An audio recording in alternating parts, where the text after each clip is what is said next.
Everybody, I'm Neil Cavuto, and this is your world. And get ready for a summer to remember as a Supreme Court justice is getting ready to hang up his robe.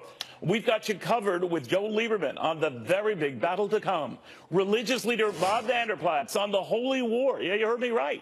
Yet to come. Then Republican Senator Rand Paul, on whether any of this gets done. First, to Shannon Bream at the Supreme Court, where the search is now on. Hey, Shannon. It is. Hey, Neil, this is an interesting day because this morning the term actually closed out. They formally closed it up and said, we'll see you back here on the bench October 1st, and no hint of any retirements. But what we didn't know is that Justice Anthony Kennedy had already made up his mind. He wanted to talk to President Trump before issuing a very simple letter this afternoon to the president, and it went public in part saying this: please permit me by this letter, to express my profound gratitude for having had the privilege to seek in each case how to best know, interpret, and defend the Constitution and the laws that must always conform to its mandates and promises. He truly has been a swing vote. He doesn't like that term, but he's been a key in all these 5-4 decisions, many of them of landmark consequence. There have been a lot of these decisions, even in the last week. But over time, we think about him being a key vote in cases involving abortion, involving LGBT rights. He's been celebrated by folks in those camps and those advocates. They now today are lamenting the fact that he's going to be gone. They're very worried about the kind of person that President Trump will pick. They're unhappy with Justice Neil Gorsuch because he's proven to be what conservatives had hoped he would be. And now the president quickly getting another chance, a second seat. Already in the Senate, a number of reactions. You played there some from the top Democrat in the Senate, Chuck Schumer. They don't want this seat filled. They say they're going to do what they have to try to block it. Although as long as they're in the minority, there are limits to what they can do. Senator Kamala Harris out of California, herself viewed as very progressive and liberal, is saying this today. She says we should not vote on confirmation until they have voted at the ballot box. She doesn't want this before the midterm, saying the president's list of potential nominees are complete non-starters. They are conservative ideologues instead of mainstream jurists. We cannot and will not accept them to serve on the highest court in the land. The president has prepared a list of about 25. Not clear how she plans to stop them. But as long as this is done before the midterms and the Republicans maintain at least a 51% or 51 vote margin there in the Senate, it's going to be really tricky for Democrats to have anything to do with really shutting this down, Neil. Senator, I don't know. This much I do. You're going to have a long, long day. You've already had one. I can't wait till your show tonight. So thank you very, very much, Shannon. Great work. Thank you very much. John Roberts at the White House, where all of this went down, and the president optimistic that he will move very, very quickly on this. John. Well, the president's already done a whole lot of legwork on this, Neil. Remember last year, I think it was probably sometime in the spring and then later on in the fall, the president released a list of a number of names from which he would draw a nomination for the Supreme Court. Conservative groups are very happy with every name on that list. I talked with Carrie Severinson of the Judicial Crisis Network. She said, we're very pleased that the White House has a list of justices, potential justices at least, that we don't have to worry about. And she said that she could throw her support behind any one of the people who are on the list. The president, though, when he was meeting with the president of Portugal earlier in the Oval Office, paying the expected tribute to Justice Kennedy, who he said had come down to see him and spent about a half an hour talking with him. Listen here. Justice Kennedy will be retiring, and he is a man that I've known for a long time and a man that I've respected for a long time. He's been a great justice of the Supreme Court. He is a man who is displaying great vision. He's displayed tremendous vision and tremendous heart, and he will be missed, but he will be retiring. The president also said in the Oval Office that nominating a person to the Supreme Court is about one of the most important things that a president could do. And there are a lot of people, Neil, who have said short of committing U.S. troops to battle, it is the most important thing. The president this time, too, has the opportunity to cement a 5-4 conservative majority at the court for a number of years to come. Clarence Thomas is 70 years old. Justice Alito is 68 years old. They could conceivably, if you look at Ruth Bader Ginsburg, serve for another 10 at least, if not 15 years. But then when you look at Justices Gorsuch and Roberts, they're still relatively young, and they could serve for potentially a generation. And the two leading candidates that the president is looking at, Justice Kavanaugh of the D.C. Circuit and Justice Amy Barrett of the 7th Circuit, the leading candidates for men and women.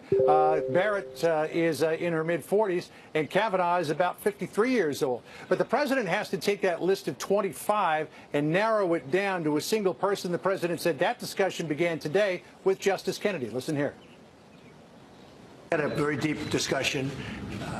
I got his ideas on things, including I asked him if he had certain people that he had great respect for that potentially could take his seat, which is a very hard seat to fill. So we talked about different things, and he was here for about a half an hour. The president knows, though, Neil, he's going to have a big battle getting his nominee through the Senate, because Senator Chuck Schumer came out just a little while ago and said that none of the people on that list should be acceptable to Congress. So the gauntlet has been thrown. Neil? Indeed it has. John Roberts, thank you very much, my friend John, at the White House. When they told me that Tom Dupree was coming in and going to be here in person, and I said, and I'm wearing this silly outfit? The former Justice Department maestro, just a great guest. Good to see you, my friend. Good to see you, Neil. Thanks. So what are we looking at here, and how difficult will this process be? Boy, well, the first thing I would say is you cannot understate the importance or cannot overstate the emphasis of what is going to happen, what we're about to see. This is a transformational development. The fact that the president, it absolutely is, because, look, Justice Kennedy has been the swing vote on the Supreme Court for the last decade plus. We are going to be replacing a swing vote with someone who in all likelihood will be a conservative, a reliable conservative across the board. I think that is going to have massive ramifications for everything from economics cases, business cases, constitutional cases, abortion, Second Amendment, everything. This just changes the entire fundamental dynamic of the United States Supreme Court potentially for a generation. You know what's so interesting, too, Tom, is that whether this president's reelected or not, just by the stroke of this move, he could be and would be consequential for generations to come. I think that's right, and it's striking to me that he appreciates the fact that this is one of the most somber, significant, sacred responsibilities that he has. The justices that a president appoints to the court are one of the few things that we know will outlive his tenure for decades, potentially. And given the way the court is currently constituted at this point in time, 4-4 with Justice Kennedy right in the center, this is a really, really big deal. Now, how do you know he won't, that whoever is picked doesn't morph into something else? David Souter, of course, that was the rap against him. President Bush thought he was picking a conservative. Turns out that he was much more liberal. So you don't know for sure, and I know people evolve in that role, but then this list that you've been privy to, and it's out there now, what do you think of that? Is that a hard and fast right list? I think it is a fantastic list, Neil. I think the president will not go wrong choosing anyone from the list as we've seen it. And look, I will say this. There are no guarantees that someone... So it would be from that list. There are no potential surprises. That's what he said. I mean, I suppose he could expand the list, but he has been pretty firm and consistent that he is going to choose from this list.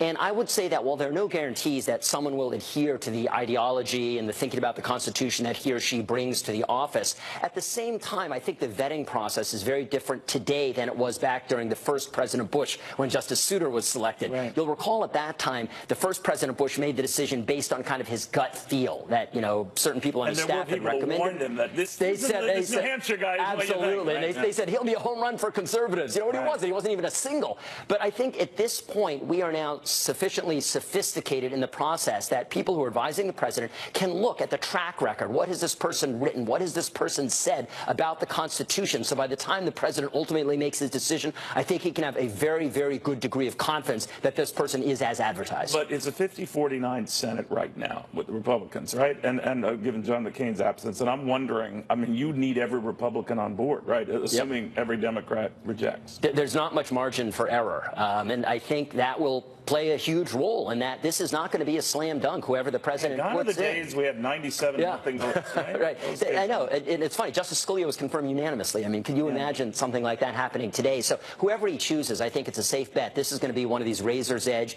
51-49 type votes, and for that reason, they need to make sure they manage this confirmation process the same way they manage the Gorsuch process, that is to say, very professionally and successfully. Yeah, that was well done. Tom Dupree, so good seeing you. Good to see you, Neil. Thank you very, very much. I can't keep teaching you this legal stuff.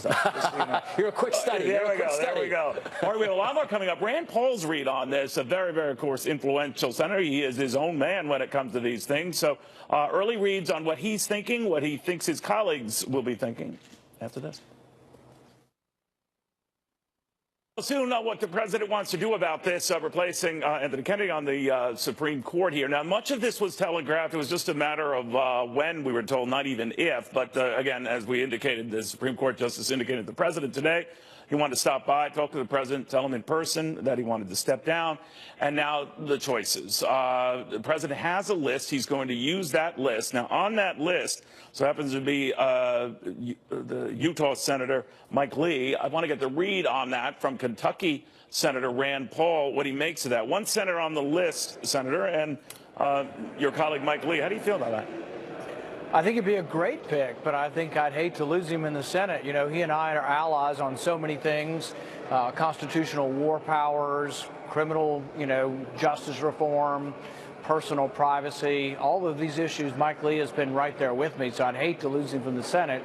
But he's a very thoughtful guy, well-read, well-spoken, and knows the law better than anybody that I've ever met, probably. So he'd be a great pick. But I'd be of divided loyalties because I think we really need him in the Senate, where we're often outnumbered by people who don't really seem to give a darn at all about the Constitution. Well, that's high praise from you, Senator. Obviously, it would be a little convoluted, too, because then he would have to lead the Senate, and then obviously the governor of that state would appoint a replacement. Anyway, that could be confusing. But do you think that there's anyone on that list that could surprise folks? Because some people look back, particularly on the conservative side, and say, we've been disappointed before. They use the Souter example and others. Even Anthony Kennedy has surprised people with, how he could go from conservative to a swing vote, albeit an important vote. But what do you make of that? Well, I don't know everybody on the list, but I do know that the guy who was at the top of the list, Neil Gorsuch, is amazing. I just read his opinion in the Carpenter case. This is a case about whether the government can track your location forever, all of the time, without a warrant. Right. And his was the only dissent that said, when you give your records to a third party, a telephone company or a bank, Gorsuch was the only one that says the Fourth Amendment still should apply completely and always, that you still have a privacy or a property ownership in information when you let somebody hold it. You haven't given up an expectation of privacy. And Gorsuch's opinion was better than anybody else's on the court. So you're talking to a guy who's a big fan of Gorsuch on the Fourth Amendment, and I think on property and on a lot of other issues, he's going to probably end up being the most libertarian justice we have. So if anybody else is in the mode of Neil Gorsuch, I'm all for him. Senator, some of the recent decisions that have been close ones and 5-4 rulings, have prompted some to say we need a more decisive court, one more conservative vote in this case, could potentially make 5-4 rulings, 6-3 rulings. The other side laments that process, though, and that hints that this is going to be a very, very divisive summer into the fall. What do you think? If I had to predict, I think the Supreme Court vote, no matter who President Trump picks, will be divided along party lines, because the Democrats have dug in, and I don't think they're willing to look at each individual person that is nominated. They're so angry. They're now talking about violence. There are people in the Capitol pushing people, yelling kidnapper. I mean, it's really gotten kind of out of hand. You have members of Congress fomenting this kind of stuff. So, no, I think they're going to dig their heels in and just yell and scream and vote against anybody President Trump picks. But, there are about 8 states where Democrats are running for the U.S. Senate, where President Trump won by between 20 and 40 points. And so if they want to yell and scream and say they hate everything about the Trump and they're not going to do anything and not listen to anything Republicans have to say, their voters might think otherwise in November, because I think they're tired of Democrats making everything so partisan, frankly. So this other view that, what's the rush? And you hear that from men on the left and said, there is no need to rush, and they use that, and Chuck Schumer, I believe, used that, if I'm paraphrasing here, Senator, that Mitch McConnell had used that argument in holding off on a Barack Obama appointment for the Supreme Court position that was ultimately filled by Judge Gorsuch, that the same applies here. So they wonder why. It's sort of, I would say it's a completely different situation. When Senator McConnell said we need to wait till after the election, it was a presidential election. The president gets to pick Supreme Court. So you can see how when you're in the middle of deciding who the president is, you probably also shouldn't, at the very last minute of a presidency, when that president's not running, have them pick. You can see how the election might really be important to decide who the next president's going to be. We're not going through a presidential election. We're just going through a congressional election. So, no, I think think we should proceed forthwith. And like I say, if President Trump nominates somebody half as good or nearly as good as Neil Gorsuch, I'll be very happy. Because there is another thought here. Whatever happens in the House, Senator, there's a good likelihood, at least in the Senate, Republicans could pick up seats. Way too early to say, and you and I have gotten into this before, but the math might improve for the odds of getting a pick approved. Right now, it's as close as you can get. Yeah, no, I think that it's very likely that the Republicans keep their majority in the Senate, or actually maybe expand that authority or a majority. I think in the House, it's going to be historic, but typically throughout history, when a president wins in one party, the other party often takes over 30 seats or more in the House. I think it's looking less likely than that, because the Democrats' problem is they're now the party of sort of special, sort of small percentage sort of victim groups spread out through society, but they've sort of lost track of being for the working man. And I think just the general working man who's not part of some sort of special class or special group, victim group, who just wants a good job is starting to see, gosh, the economy's picking up, wages are picking up. This may be the most rapid growth we've seen in a decade or more. I think we're going to hit 4% GDP growth. The enthusiasm I feel, I think we could hit 5% GDP growth if we could just sort of calm the waters on the trade front. But if we can get beyond this trade war and it doesn't escalate, I think the tax return is just starting to get into the economy, and I really think you're going to see some amazing economic growth. You mentioned the economic growth and the wind that's been at the back, certainly for the president. Of course, we had a market trip up today, as we've had 9 of the last 11 trading days, so I don't want to get too overly obsessed with that. But is it your concern, Senator, that a Chief Justice should be a strict constitutionalist, in other words, just following what our forefathers intended and not trying to reinterpret that or add to that? Because by that definition, a lot of modern-day decisions were apart from that, and that even so-called conservative justices, now swing vote justices, have veered from that. What does a Rand Paul want to see out of the Supreme Court pick? Someone who reads the Constitution as it was intended, is aware of the original intent of the framers of the Constitution, and understands basically that they wanted a very small government that did very little in the marketplace and actually had a very modest and moderate foreign policy that made it difficult to go to war. We only went to war when Congress voted on it. So a Constitution that was not only thought it was important to protect privacy, but, you know, John Adams said that James Otis's arguments against general warrants or writs of assistance, he said it was the spark that led to the revolution. So Fourth Amendment privacy issues are very big for those of us who believe in the original interpretation of the Constitution. All I can say is I don't know everyone on the list, but I do think Neil Gorsuch, who is at the top of the list, has turned out to be a great justice. And if we can get any more similar to Neil Gorsuch, I'll be exceedingly happy. Senator Rand Paul, very good seeing you. Thank you very much. Thank you. All right, then there is the religious issue involved here, the right to life issue involved here, Roe v. Wade, and so much here. What's at stake with evangelical leader Bob Vander Plaats? Answer this.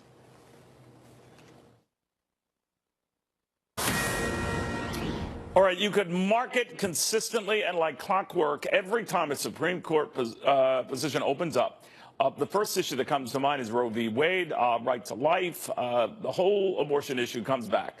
And what role and what thoughts that particular justice has or potential justice has on these matters. It's an important matter to the next guest, the president and CEO of the family leader, Bob Vander Plaats. Bob, very good to have you. How crucial is that issue to you? I mean, above others, with others, among others, what? It's the cornerstone of all of our issues, Neil. I think this is an opportunity to restore a culture of life in this country that honors God and blesses people. We definitely see this as an answer to prayer. I think it also marks that this might be the most consequential election, 2016, at least in my lifetime, the one versus Hillary and President Trump. Because if Gorsuch is the standard, we'd like to see another Gorsuch on that court. Now, you might be surprised that those on the left feel a little differently, and they have even urged that this be put off. How do you feel about that? Well, I don't think it should be put off, and we're thrilled to have our own senator, Iowa's U.S. Senator, being chair of the Judiciary Committee, Chuck Grassley. He's the one who actually pushed it back until we had the presidential election. But this isn't a presidential election. We do have President Trump. He's going to appoint the next Supreme Court justice nominee. And I believe this Senate is going to confirm his desire. Even if it got pushed off, Neil, I think what you're going to do is you're going to see a rallying of the base. When they thought the base on the right was not going to be energized this time, I think the base of the right is going to be very energized. They see what's at stake. And as you mentioned, the culture of life is at stake. You know, when you think about it, too, they might be careful what they wish for, right? Because there's a possibility that if they waited, the number of Republicans in the Senate could actually increase, regardless of what happens in the House. And so that's where all the action will be on this appointment. But having said that, there is a sense that do we just reverse Roe v. Wade? What do we do going forward? What would be your preference going forward? Well, in Iowa, we took a major step this past legislative session, and we passed heartbeat legislation signed by Governor Reynolds.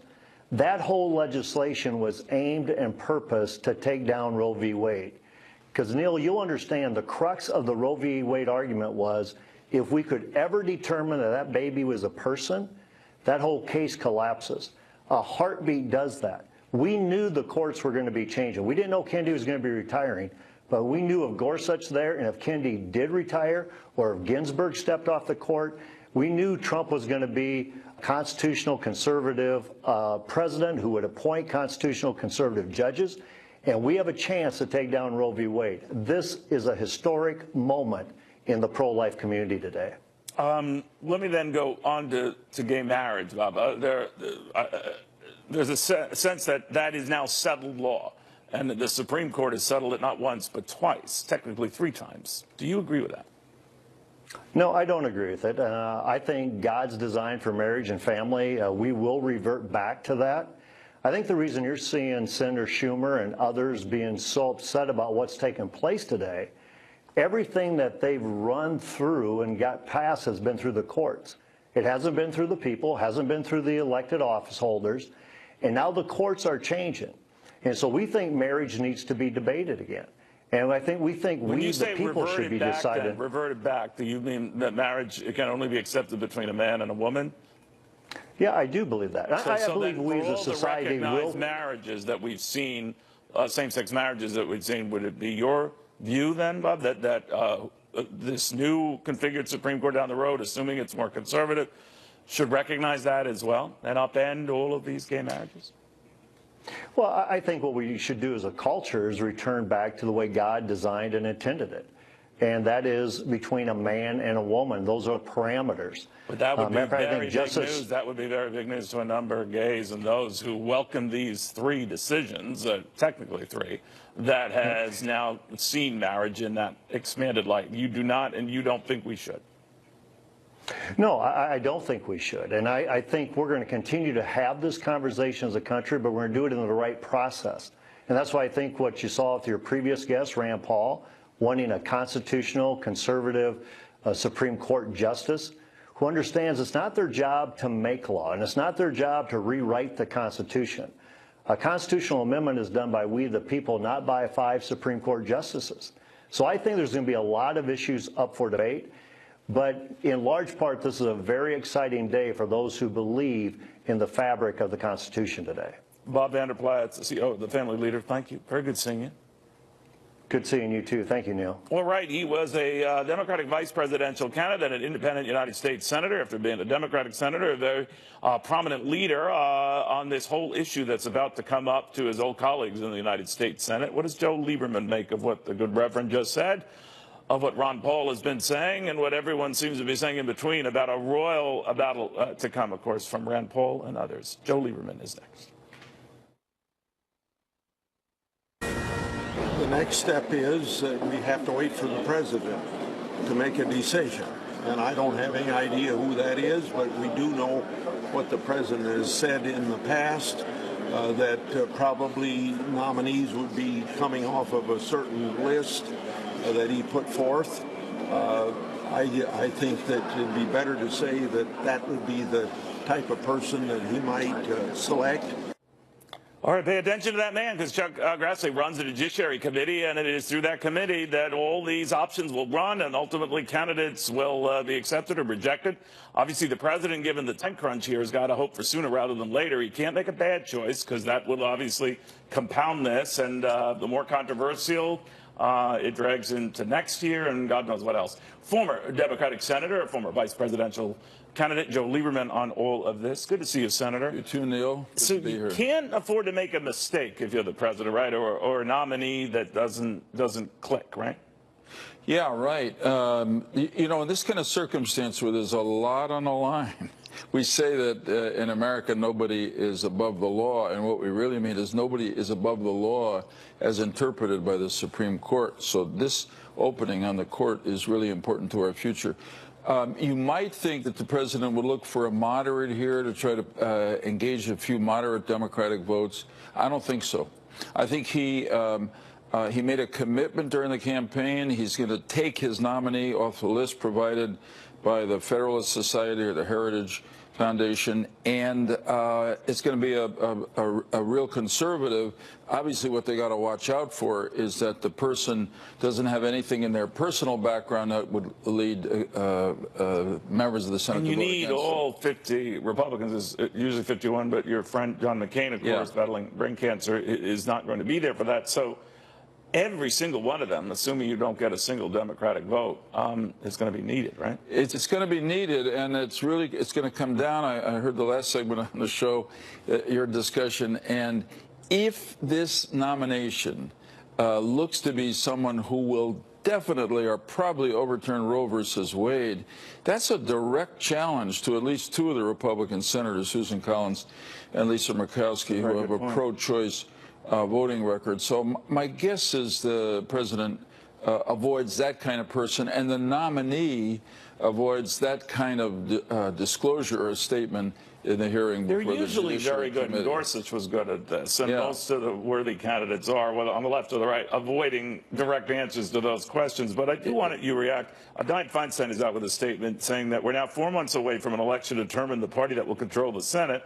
There should be no consideration of a Supreme Court nominee until the American people have a chance to weigh in. Now, of course, she said just the opposite when Barack Obama was considering a replacement that was put off by Mitch McConnell at the time for the presidential election. But what do you make of that? Well, just what you said. I mean, this is the World Cup, the Super Bowl of American government, and it's going to happen in the middle of a closely contested congressional election. So expect both sides to be firing at each other, interest groups on both sides spending a lot of money to make their case. And as you said, Neil, the arguments will be a switch from where the Republicans and Democrats were last time around. But the key is really in the first instance, who the president nominates, and then how that person performs during the confirmation hearings. Yeah, that's crucial, isn't it? How you win people over. It is. I mean, you want to think, and my guess is on that list are people who are smart. Look, Justice Gorsuch is a conservative, but he's clearly very intelligent. He's already surprised in one or two decisions. He hasn't gone. So, incidentally, I would say that Justice Kennedy was seen as a swing vote on the court. He didn't come out that way in the beginning, right? Exactly right. And right now, I would say the most likely be the swing vote, the one who the lawyers arguing before the court will now focus on in their arguments, is Chief Justice Roberts. That's right. That's right. Because he's very smart. I would say he's conservative but open-minded. Remember, he cast a deciding vote to uphold Obamacare in two separate decisions. Also alienated the entire conservative community. I know. Right? Also, the court is known as the Roberts Court. And I don't think he wants the Roberts Court to be seen as a reflexively conservative court. He wants it to be seen as a thoughtful court. Did you go through the questioning process with Souter, with the first President Bush? I did. So he was someone who was touted after this as conservative as they get, and he was anything but. I'm not saying he was like a wild liberal or whatever, but he was definitely not what they thought. Did you have a sense of that? Did your colleagues have a sense of that? What do you look for in these nominees that isn't telegraphed in their record? Yeah. You never know. I mean, really, somebody said to me at one point, maybe I said it to myself, the last Supreme Court nominee who really let it all out there and said exactly what he believed was my former law school professor, the late Robert Bork. And you know what happened to him? Absolutely. He because he was so direct and so confrontationally, didn't get nominated. Justice Souter, I actually happen to have known because he had been Attorney General of New Hampshire, I was Attorney General of Connecticut. I had no ideological feeling about him. I thought he was a moderate, balanced, thoughtful guy, and that's the way he came off in his nominating confirmation procedure. And I think he ended up voting the way his mind and heart took him. In other words, I don't think he was hiding anything. No, I just think it evolves, and people are saying, well, this is not great. You know, he didn't telegraph much in that. But exactly. Hard to say. Always good seeing you, Senator. You too, Neil. Thank you very much, Joe Lieberman. The president's en route to this North Dakota rally, but as Senator Lieberman pointed out here, this is his opportunity as well, not only to change the shape of the United States Supreme Court, but whether he is reelected or not, changing our society in the process for a generation to come. That's a pretty big deal. More after this.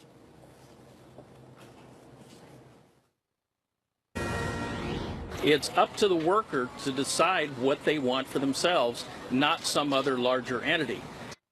All right, that was the man who was arguing that he didn't want to feel forced as a non-union member to pay union dues in a public union. And, of course, the Supreme Court, as you heard by now, has agreed with that. And if we see a conservative justice put it to replace Anthony Kennedy, are we going to see more of those, what is deemed to be typically business-friendly decisions? Former AFL-CIO organizing director Stuart Acuff hopes not. Market watcher Gary Kalpon hopes we do. So let me begin with you, Stuart. You're concerned about a business direction this court could take, right?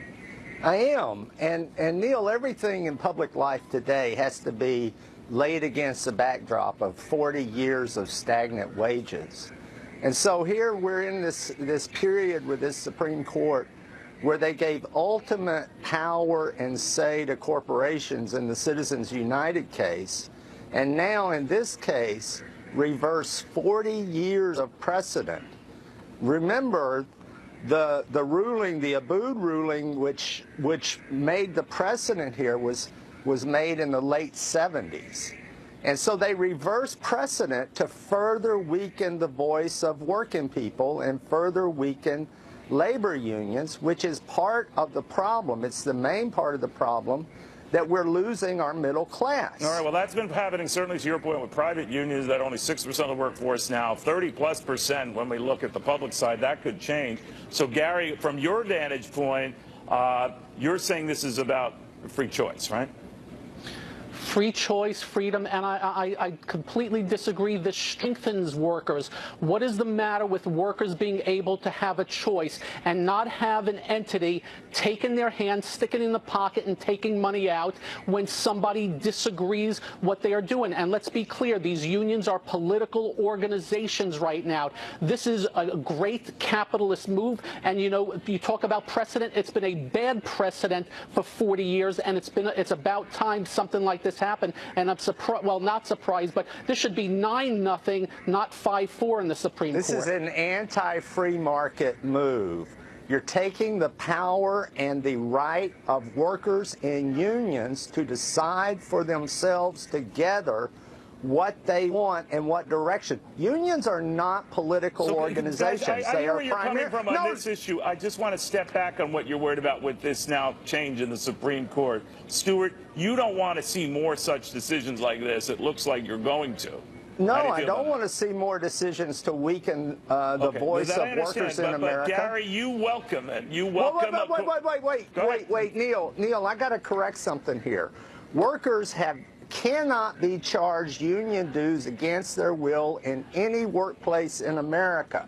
They can be charged fees for collective bargaining. Before I retired, every week I had to fill out a timesheet listing all the categories of all my duties, all of my work, with a place for political, a place for collective bargaining, and a place for lobbying. A separate column, right? A separate column. So, Gary, it's all accounted for. Gary, I just want to focus on this and what's happening right now. We are going to have a Supreme Court that will go a little more conservative, likely. You would welcome that. Stuart's worried about what that portends. So I'm worried about what happened right now. All right, I understand. Not just in the future. Gotcha. But Gary. I think the power should be in the people's hands, in the workers' hands. And you talk about collectively. That's silly. I'm talking about. Let me finish. Okay, I'm doctors talking about shouldn't individuals. Doctors shouldn't. Let him finish. Okay.